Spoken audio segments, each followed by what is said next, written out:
What's up, everybody? Welcome to the PickSix podcast, CBS Sports Daily NFL podcast. I'm Will Brinson. I'm your host. It is, on my clock, Saturday, January 30th. You're probably going to be listening to this on Sunday, January 31st. I guess there's an extra day in January. Maybe it's February 1st. I don't know. Who keeps up with these things? February 1, Ryan Wilson tells me. That's because this is the emergency Matthew Stafford, Jared Goff trade podcast. I'm out of town. I'm Brinson's in a bunker in northern Canada. Wilson, surprised he's alive. And my wife is wondering where I am right now. I told her I went to the bathroom. I've been back in 10 minutes. So we got to speed things up. But you know what, Breach? My wife is upstairs with my brother and my father watching Groundhog Day because my dad's never seen it before. And as it turns out, we're living Groundhog Day because we keep getting drawn into this Zoom thing where we have to break down everything that happens in the NFL, including Matthew Stafford being traded for the Detroit Lions to the Los Angeles Rams, in exchange for 2 first-round picks and a 3rd-round pick. Bam! Big NFL news on a Saturday, Wilson. Yeah, and you were actually right the first time. It is January 31st when people are listening to this. Oh, come on, man. You're killing me. So my first takeaway is, well, we knew this 2 days ago when Les Snead said Jared Goff is our quarterback right now, and that's all he would commit to on a Zoom call. And if by the way, he's done that like 4 or 5 times in the last 6 years. He did it with Sam Bradford and Nick Foles, where he was like, Sam Bradford? Like, does he seem like somebody we'd cut his head off? You're like, whoa, why'd you say that? And before that Zoom call, he was on a cell phone with another general manager talking about a trade. He's like, wait, hold on, I got to take the Zoom call. Yeah. Jared Goff's our quarterback right now. And then got back on the trade talk. Can you imagine if you like sat down and with your wife, you're like, do you love me? And she was like, I love you right now. Right now. Like, oh, wow. You do the same thing. And then she's also on the phone 5 minutes later. You do the same thing Jared Goff did when he heard Les Snead, and you start packing up your bags because it's short-lived. I was thinking about this once the news broke, how during Hard Knocks, Jared Goff was on his back porch in that really nice suburban golf course, hitting golf balls 100 yards to his little tee down there. He ain't doing that in Detroit. He's going to buy one of those indoor, what are those things called? The indoor golf things? Putt. Yeah, simulators. Yeah, $10,000 simulator. And it also says to me that Breach's boy from Miami University can't fix Jared Goff. You know what? He got him to the playoffs 3 times in 4 years. We'll talk about that. Let me ask you guys this. On a scale of 1 to 10, how shocked were you when you heard this news? Brinson, you texted Wilson and I like a few seconds after Schefter tweeted this news out. Brinson's giving on video. You're going 10? 10. 100. Wilson, oh, not a 10. Like the terms of the deal are a 10. The terms of the deal are a 10 because there are implications for Deshaun Watson down the road. But in terms of him getting traded to the Rams as one of the teams in the mix, I'll say like 7.5. Like I thought the Rams were in the mix. That Rams, yeah. I agree with that. The Rams have 0 use for draft picks. That's what we've learned. 2 for Jalen Ramsey, 2 and a 3rd for Matthew Stafford. You could argue either they gave up too much they probably overpaid for both players. But at the end of the day, they have a really good defense. And now they have a quarterback that Sean McVay clearly feels like he could win with. Now, Sean McVay hasn't said anything, but just reading the tea leaves, he didn't think he could win with Jared Goff. All right, so let's and Sean McVay did say something. He gave the Les Snead answer when he was asked about Goff's future. He said, he's our quarterback right now. So it's like they rehearsed that so that no one felt comfortable. Well, I mean, let's rewind to the playoff game against Green Bay. Or was it even the week before? But it was, I think Greg Rosenthal of NFL Media pointed this out, but Troy Aikman and Joe Buck were discussing Jared Goff being sidelined for John Wolford in a way that indicated very clearly that Sean McVay had told them that he was benching Jared Goff. Jared Goff was benched in the playoffs for John Wolford. Imagine that. He was benched for John Wolford, a guy who played freaking football at Wake Forest. And so they were clearly looking for an upgrade this offseason. And if you think about it, for the Rams to be able to get rid of Jared Goff's contract, you're eating a ton of salary caps. Like you're eating a ton of dead cap space. And you have to give up 2 first-round picks. I don't even think the 2 first-round picks they gave up were necessarily to pay for Matthew Stafford so much as it is like I look at this deal as half of a first-round pick, a third-round pick for Matthew Stafford, and then we're going to give you half of a first-round pick and another first-round pick to take Jared Goff, a la Brock Osweiler. I think that's where they were. The Rams decided they could not win a Super Bowl with Jared Goff. They have pushed their chips into the center of the table multiple occasions since Jeff Fisher was fired. And this is how Les Snead rolls. He wants to gamble. He wants to go all in. And he did it when they traded up for Goff. Well, I guess Fisher did that, but he did it when they traded for Jalen Ramsey. He did it when they signed Aaron Donald to a big deal. This is just what he wants to do. He wants to shove his chips in, go for it. And he did this with the Stafford deal. That's what this is. It's saying we're cranking open a small window for 2 years with Matthew Stafford. We're going to see what he can do. He's still not. I mean, we can all agree Stafford's an upgrade over Goff, right? Huge upgrade. Absolutely huge upgrade. Yeah, there's no argument. Right. So the only issue then, if you're talking about this trade, and look, I'm not a big trade your first round picks guy. I don't like what the Rams do with their first round picks.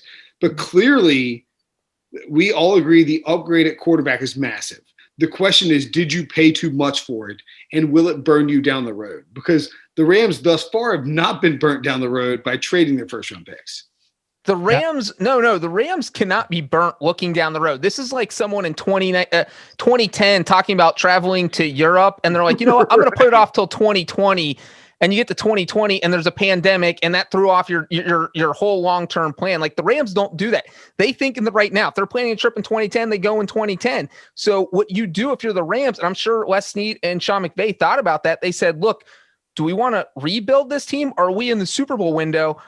Well, we're not rebuilding because we don't have a first-round pick. So we're trying to win right now. And how we can do that is upgrading our weakest link, and that's Jared Goff. And I think that is the conversation that Snead and Sean McVay had. And when you decide that your quarterback is the one piece of the puzzle holding you back, or the one piece that doesn't fit in the puzzle, you got to fix it. And Matthew Stafford, I'm not sure if he's going to fix it, but like we just said, he's absolutely an upgrade from Jared Goff. And if McVay can drag Jared Goff to the playoffs 3 times in 4 years, win 2 division titles with him, and go to a Super Bowl, I mean, the sky's the limit with Matthew Stafford. Well, you just Wilson. I would ask you this: what does the Rams team from 2020, if you take Jared Goff out and you drop a healthy Matthew Stafford in at the playoffs, they've got to go at Green Bay and then, in theory, I guess host Tampa Bay, right? At Tampa Bay. They'd be at Green Bay, at Tampa Bay. What does this Rams team do with Matthew Stafford? No, they played Seattle. At Seattle, right? Yeah, they beat Seattle. Is that what you said?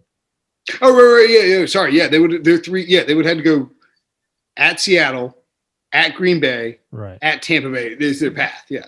Yeah.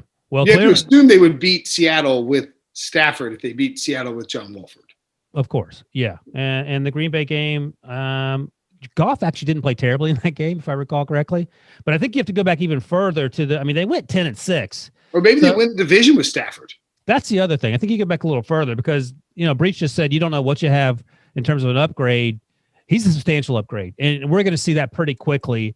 Sean McVay is probably licking his chops at the idea of getting a hold of Matthew Stafford. I will tell you that the Rams don't lose to the New York Jets with Matthew Stafford. I would agree with that. So that's one win right there. I just think if you sort of think about how McVay always schemes stuff up for Stafford, I mean for Goff, where he's bootlegging out and there's obvious 1-2 reads like across the field, and he makes things easy for his quarterback. Nothing's ever been easy for Matthew Stafford. He's been in Detroit. I mean, he had Calvin Johnson and Kenny Galladay. That's great. But nobody thinks he's ever had a great offensive mind teaching him what to do. You put Stafford on a rollout and give him like high, medium, low reads, he will sling the ball all over the field and just like completely annihilate defenses. I think he is a perfect fit with Sean McVay's offense. He's a fit there. I mean, he's a fit everywhere. He's a fit there. He's a fit in Kyle Shanahan's. He's a fit in Pittsburgh. He's a fit in New Orleans. You name a team that needs a quarterback, he's a fit there. And I think it'll be fun to see him playing for the first time in a dozen years on a team that has a really good defense, that has a play caller in place that's going to get the best out of him. No disrespect to Jim Caldwell. It's hilarious to me, and you can't talk about this enough. So 2016, Jared Goff went first overall. 2017 through 2023, no first round picks for the Rams. So they're going to go 8 years between first round picks. And in that time, at least in the Sean McVay era, they've always had a winning record. I don't remember what happened in 2017. Oh, that was his first year. Yes. So every year. So 11 wins, 13 wins, 9 wins, 10 wins. And that's all with Jared Goff. So you could say, let me repeat that for Ryan, just for everyone. Sean McVay has never had a first round pick ever in his coaching career, and yet has still managed 4 winning seasons, 3 playoff appearances, 2 division titles, and 1 Super Bowl appearance. And let's be clear. Jared Goff didn't take the Rams to the Super Bowl. Sean McVay and Wade Phillips took to the Rams to the Super Bowl. I mean, that's the reality. Jared Goff was awesome up until the Chiefs game, and they just suddenly sucked for no reason for the rest of the year. And he has struggled in the postseason. Whatever. The other side of this to me is, okay, you get 2 first-round picks and a third-round pick. Do you want Jared Goff if you're the Lions? I mean, you're clearly rebuilding. You were rebuilding with Matthew Stafford. Matthew Stafford, please let me out, and they're going to stop the train and let him get off. But if you're Dan Campbell, they hired Mark Brunell as the quarterback's coach. Who'd they get as the defensive coordinator that just came over? Is that Aaron Glenn? Is he DC? Yeah. And who's the new OC? Do we know? Anthony Lynn. So, I mean, I guess you can run the ball a ton with Jared Goff, but here's the deal. So, I think Jared Goff can't lose in this deal because he was getting paid no matter what. But Jared Goff just went from having Sean McVay tell him exactly what to do right before the play is snapped every single time, 40 or 70, 75 times per game in Los Angeles, where he is like California, where he's lived his whole life, to moving to Detroit and working for Dan Campbell. This is like reverse Beverly Hills. This is reverse Beverly Hills Cop. Yes. If you're talking about losers in this deal, there isn't a bigger loser than Jared Goff. No, you said he's the winner. He's getting paid. The losers are the Lions. By the way, the Lions lose because they downgrade their quarterback. Jared Goff loses because he's went from freaking L.A. to Detroit. Geography aside, he wasn't exactly setting the world on fire. But here's what encapsulates it for me. The Rams now have the second best quarterback in the division. The Lions now have the worst quarterback in the division because we don't know what Chicago is going to do. So the Lions arguably had the second best quarterback in that division until 4 hours ago. Oh, a winner here is Aaron Rodgers. If he's back, they're walking to the. They are walking. He's coming to the division title. Well, we'll see who the Bears get a quarterback. The Bears trade for Deshaun Watson. That's a different conversation. Well, that's okay. Yeah, sure. So compensation wise, I was sort of arguing with Pete and I guess Pete, Nick, and Jamie on a text thread, and they think that the Lions cleaned up here. I personally disagree, if only because they cleaned up. You drinking out of a mason jar? That's all I have right now. Everything's dirty. It's not a criticism. No, I'm just kidding. Yes, I am. Okay. We're on the fly here. I had a lot going on here. I didn't have my CBS official cup. But it's trying to get in trouble. We're not all on vacation. No, I love a mason jar. I'm gonna figure it out, man. What's up? Exactly. But with the compensation, yeah. So the compensation is 2 firsts and a third. Like Lions cleaned up. No, I disagree. I do too. I disagree. The talk was last week. The talk was late first round pick, maybe 2 second round picks. We actually talked about that. I said he would get at least 1 first round pick, definitely, and you guys laughed at me. No, I would like that to be shown for the record. Brinson, you said second round pick. Brinson said second round pick. Okay, but if you said a first round pick breach, how is getting 2 first round picks and a third round pick and Jared Goff not cleaning up for the Lions? Well, we also talked about extra picks. I think I said like a 5th or 6th round. I thought there would be an extra pick. You're so lucky he doesn't have a dunk button. No, there's no. You guys talking about second and third round picks should be dunked on for being so wrong. You could be NFL general managers. I was dead wrong on this one. I said I didn't think that. I thought it would be Stafford for a second round pick. Yeah, or 2 second round picks. But you got to remember the Rams, I think, are paying more to dump Goff. Yeah. So I just read this tweet. Let me see if I can find it again. Someone said. Well, hold on. So the Rams are going to take a $22.2 million cap hit. Why do I have to hold on, by the way? Because I was going to tell you the dead cap hit. The dead cap hit. The Rams are taking a $22.2 million dead cap hit on Goff's contract, and the Lions are taking a $17.8 million dead cap hit on Stafford's contract, and that's from Tom Pelissero from NFL media. Well, we know that. I'm saying I got told to hold on so he could tell us stuff. Sorry, Ryan. Go. You tell us what you could read. Like, hey, hold on, Wilson. Type in spotrack.com on your computer. I mean, what are we doing? Let me see. My guy our buddy Grant Paulson tweeted this out. Let me see what he said. He tweeted. Where is it? Noted Lions beat right. Oh no, it was about Washington. He was talking about like should Washington have paid what Detroit did to get the deal, and I say no, because I think Detroit is fully rebuilding. But to me, the appeal here for Detroit is that you don't have to draft a quarterback. You still can. Oh, so this is what Grant. It looks like this is what he's speculating, and it sort of makes sense. So Grant Paulson, he has a radio show in DC, and he of course follows the football team really closely. Stafford was not worth 2 1s and a 3. Oh, that's not it. He basically said that the first round pick was to trade, the other first round pick was to take Goff, and the third round.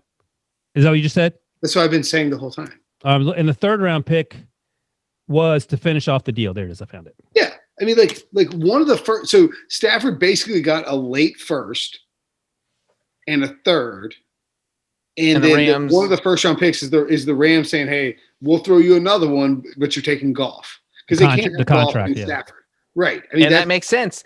And if you're the Rams, so Brent, I hope you're telling that to Jamie, Nick, and Pete, because I'm on your side about how this makes sense. Not only did you get Goff's contract off your books and you gave up first round pick, which is like the Brock Osweiler deal to the Browns, where you know what? You're like, it's worth it because we got this huge monstrous contract. And number two, the other first round pick, you're the Rams with Matthew Stafford. You're expecting to go to the Super Bowl next year. You're expecting to be at worst in the divisional round like you were this year with John Wolford and Jared Goff as your quarterback. So if you are in the divisional round, that means that first round pick you just gave up is 24th overall. Exactly. At worst, if you make it to the Super Bowl, you're talking about giving up the 31st or 32nd pick for Matthew Stafford. And then next year, right? But you're talking about next year's pick, which you're paying to get rid of Jared Goff. Again, with Matthew Stafford in the same spot under contract, you're expecting that you're going to be in the playoffs. And if you are, if one of these picks is inside the top 15, we'll reassess it. If they're outside the top 20, then this is a good deal by the Rams. But if the pick is in the top 15, then the Lions win the trade hands down, because that means Stafford wasn't good and the Rams weren't good. Correct. On paper, exactly. On paper, based on what we said 48 hours ago, the Lions made out really well in this deal. I mean, you can't say they didn't when you and I said a second round pick or a couple second round picks and Breach had a first round pick. They got 2 and a third and Jared Goff. You can work with Jared Goff. I don't know how that also worth noting to Breach's point. Noted kneecap biter, Jared Goff loves kneecaps. Yeah, that worked out for him. First round picks work out half the time. And if you draft a quarterback in the first round, it's less than that. So to give up on them, I think it's sort of funny that the Rams keep trading them away, but clearly they don't value them, and it's worked out in their favor. How about the fact that the Rams not only traded away 2 first-round picks, but don't forget how many picks they give up to move up to get Jared Goff in the first place, and he is a first-round pick who they also traded away. That wasn't McVay. That was Jeff Fisher, right? I know, but it was less need. I'm just asking. If your choices are a first-round pick or a proven commodity, obviously the contract plays a part. The proven commodity is going to cost you more, but it makes some sense to go. If you're in win now mode, you go for the proven commodity because you don't have the draft pick's going to pan out. Yeah, I don't think anyone here disputes that, right? So it's in 2016 they gave up. Eagles traded with the Browns. Oh, they traded with the Titans. They gave a future first to move up to number 1 overall to grab Jared Goff. Yeah. When Jeff Fisher was in charge, but Les Snead was the GM. And I mean, look, they were in such a dead spot with Jared Goff. Oh, wait a second. We haven't talked about this. Brad Holmes, who you don't know who that is, but the GM. I apologize to Brad Holmes. From the line, he just moved he pulled a Patriots Chiefs thing. He went from the Rams to the Lions. And this wasn't a hometown discount. Importantly, Brad Holmes was on Les Snead's staff with Jeff Fisher, I believe. Brad Holmes is the only reason Jared Goff isn't going to retire from football tomorrow morning, because he's going to talk him off the ledge like, Jared, look, I know you're from California. You went to high school there. You went to college there. You played the first 5 years of your NFL career there, and you don't want to move to Detroit, and you don't want to play for the Lions because this team has never even been to the Super Bowl. They haven't won a playoff game since 1991. But trust me, you saw what I did in Los Angeles. I can do the same thing in Detroit. We'll build a winner here. That's it. Because if I'm golfing, I don't hear that. I'm just like, yeah, I'm just gonna chill in my Los Angeles house and retire with my $100 million. Like, for real, I'm not even joking. Who cares? Like, he's not. This team is not infinitely, but substantially worse with Jared Goff over Matthew Stafford. They still have the 7th pick. I guess you don't take a quarterback because you don't want to rattle Jared Goff's nerves. But my God, Jared Goff in a contract for the next 3 years. And you paid him a lot of money. So, I mean, it doesn't make sense to draft. You draft a playmaker. Perhaps you draft Devontae Smith or whoever. Maybe some help on defense. You get a cornerback. I think Jared Goff's extension kicks in this offseason. I just don't know how you think if you're Dan Campbell or Brad Holmes or Anthony Lynn that you can win. And I don't know if Dan Campbell and Anthony Lynn were in on these conversations. I have no idea. But if you can win, and you talked about the structure in Detroit where it's Rod Wood and then I'm definitely out on Detroit now. Spielman is up there in the org chart somewhere. So there's a lot of moving parts. But if you're not, I mean, granted, he won in Los Angeles. They won, and I don't want to overstate this. I feel like they won at times in spite of Jared Goff. I don't think that's going too far. No. He had moments where he played well. But again, betting on the Rams, you have no idea which Jared Goff's going to show up. That's the issue. Aaron Rodgers, you know who's going to show up.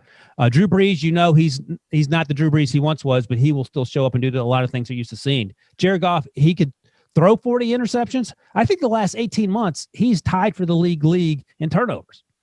Is that going to change in Detroit? No, of course not. It's going to be worse without McVay, without that offensive line. All right, we're nearing the emergency podcast ending time. So let's get you got a winner or loser in this trade breach. Obviously we want to say the Lions because of multiple draft picks, but I'm going to say it's the Rams. If the Rams, are the Rams a winner or a loser? The Rams are a winner. I agree. The Rams are my winner. And obviously we'll look at back. If the Rams don't make the playoffs in 2021 and we reassess, and you can laugh at me and we can call them the losers, but guess what? Sean McVay's never had a losing record. He's made the playoffs in 3 or 4 years. That's with Jared Goff. I think this team is a lock for the divisional round minimum in 2021. Get it? Yeah, I know. Cut it right now. Put it out there. Yeah. I'm saying they're a lock. And if you do any better than that, if you're in the NFC title game of the Super Bowl, you won the trade. That's one of those blank bold statements. Yeah, they've won 13, 11, 9, and 10 games with Jared Goff. I think they're a really good football team. I think it's bold to say they're going to win 6 games. I mean, they're definitely going to the playoffs. They're definitely winning a playoff game. Sorry, my wife just came downstairs. She's going to bed. She's mad that I didn't acknowledge her when she watched from the screen. In fact, I somehow managed to barely record this podcast and piss off my family, of course. So you know who a loser is for me? Or are we doing winners first? What breached you first? No. You pick one or the other. So I'm doing a loser. Winner, you pick a loser, and then That's even better. And then Brenton can pick the tie. Loser, football team, because Josina Anderson just tweeted out at 10:19 on January 30th p.m. League sources gives opinion on line stage. The Rams were screwed with a bad contract on Goff, which is what we just talked about. Lions helped them and don't even get a good pick this year. The Washington offer was better. I don't know what the Washington offer was. What? But was it their first round pick? I don't know, but I don't know. Maybe the Brad Holmes. I bet it was their first round pick for Stafford, but they wouldn't take Goff and Chase Young. That's not the one first round pick. Even if it is, what are the Washington picking? That wouldn't make any sense. But what if it was Washington went to the playoffs, so it's not like that's a high pick, Brenton. I know you're thinking of 7 and 9; they were bad. I know it is. I know, but I mean, I'm trying to think. They're not. They picked 19th overall, so 19th straight up for Stafford is not better than what the Rams offered. Settle down.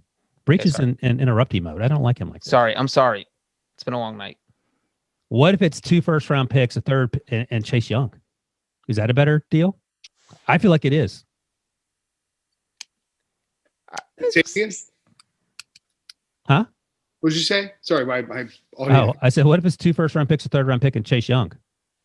Well, you kind of have to take that. How could you not take? Yeah, but that's better. Aaron Donald, Chase Young. I think it was. I think they're thinking. I think actually you're right. The Brad Holmes thing is the difference in the sense that. You know what? You can't remember common names. Like you can never remember Zach Taylor's name for the first 2 years. Brad Holmes, you don't know who that is. I know. I think they were willing to take Jared Goff because of that Rams connection, and that made a difference. They're like, screw it, I'm taking over this team. We're not winning. We've won twice in the last 40 years. We're not going to win much now. So I'm going to take the quarterback who might be decent this year, decent in the next 3 years, and we're going to get the multiple first-round picks to try and hit on one or two of them. Whereas you get one from Washington or one and a second from Washington, and you know what I'm saying, like that. You know Goff, so you're at least willing to gamble with him, maybe. We talk about if our team would want the opponent to go for it on fourth down, how we feel about it. I'm going to do this as a Steelers fan. Would I want to give up 2 first-round picks, a third-round pick, not Ben Roethlisberger, like someone like T.J. Watt? Would you give up 2 first in Big Ben for Stafford? 100%. Yeah, you take that. But 2 first-round picks at third. If Panthers fans give up 2 first and Teddy Bridgewater for Stafford, hell yeah, I would.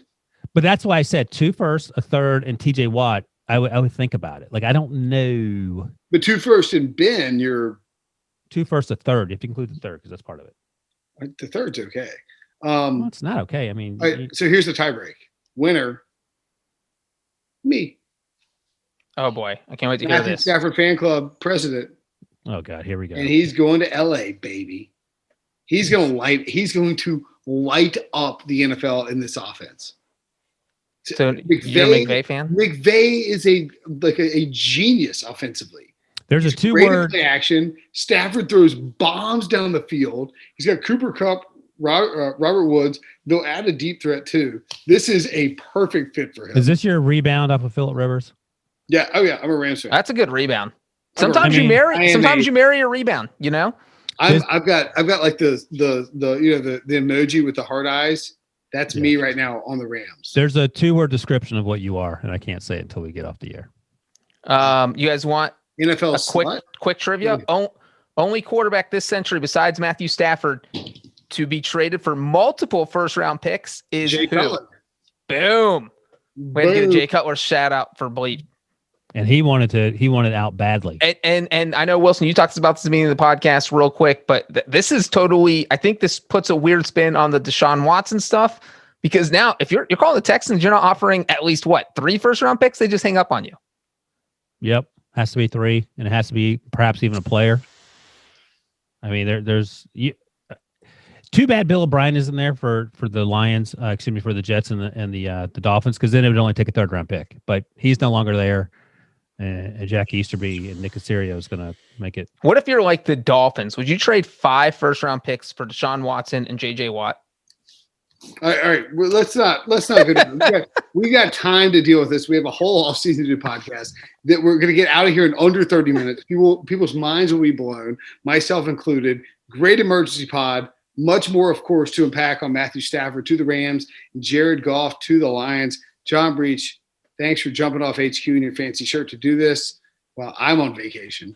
Ryan Wilson, out of bed to rip off an emergency podcast. Great work as always, fellas. Talk to you soon.